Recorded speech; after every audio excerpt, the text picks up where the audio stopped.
L'ancien employé de l'ONU, Jerry Lan, sa femme Karine et leurs 2 filles se retrouvent dans la circulation dense de Philadelphie lorsque la ville est attaquée par des zombies très rapides et la situation devient très vite incontrôlable. Alors que le chaos se propage, les Lan s'enfuient à Newark, dans le New Jersey, et se réfugient dans un appartement abritant un couple avec un jeune fils, Tommy. Le secrétaire général adjoint de l'ONU, Thierry Umutoni, un vieil ami de Jerry, envoie un hélicoptère qui extrait les Lan et Tommy vers un navire de la marine américaine dans l'Atlantique où des scientifiques et du personnel militaire analysent les épidémies mondiales. Le docteur Andrew Fassbach postule que la peste est un virus et que le développement d'un vaccin dépend de la découverte de son origine. L'origine est soupçonnée dans une installation militaire en Corée du Sud d'où provenait un courrier électronique mentionnant pour la première fois le mot zombie, en communiquant les symptômes de la maladie. Jerry accepte à contre-ségur d'aider Fassbach à trouver la source de l'épidémie après qu'il soit clair que lui et sa famille seront expulsés du navire s'il ne le fait pas. Jerry et Fassbach s'envolent pour Camp à Humphrey, une base militaire en Corée du Sud, où ils sont attaqués à leur arrivée par des zombies. Se tournant pour rentrer dans l'avion, Fassbach glisse, tombe et décharge accidentellement son arme, se tuant.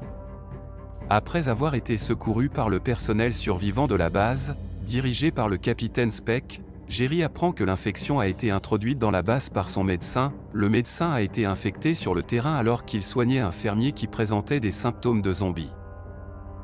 Le fermier a été patient 0 et le médecin patient 1, qui a finalement été incinéré par un soldat boiteux à la jambe que les infectés ont ignoré. Un ancien agent de la CIA, emprisonné dans la base, dit à Jerry de se rendre à Jérusalem, où, selon lui, une zone de sécurité a été maintenue par le Mossad israélien avant la reconnaissance officielle de l'épidémie.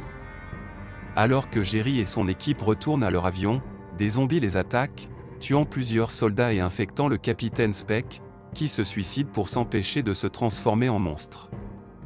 Jerry et son pilote s'échappent de la base. À Jérusalem, Jerry rencontre le chef du Mossad, Jürgen Warmbrunn, qui explique que quelques mois plus tôt, le Mossad avait intercepté un message militaire indien affirmant que les troupes indiennes combattaient les Rakshasa, ou esprits morts.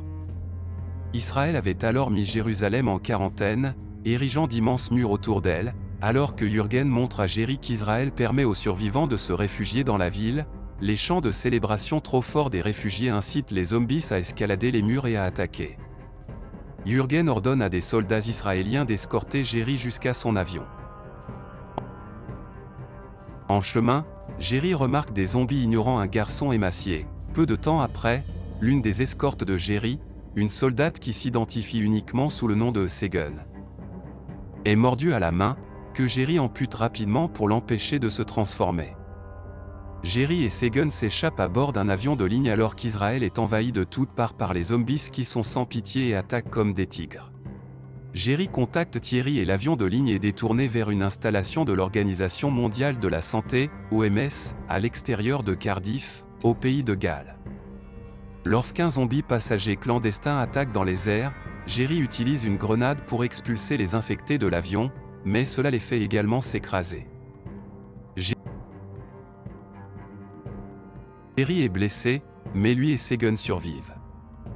Ils se dirigent vers les locaux de l'OMS, où Jerry perd connaissance.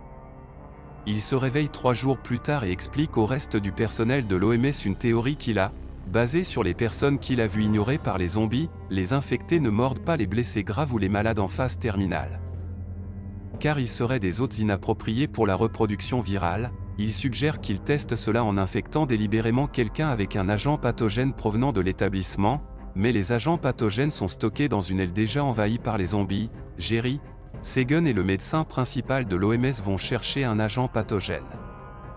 Alors qu'ils se feraient un chemin, ils sont séparés.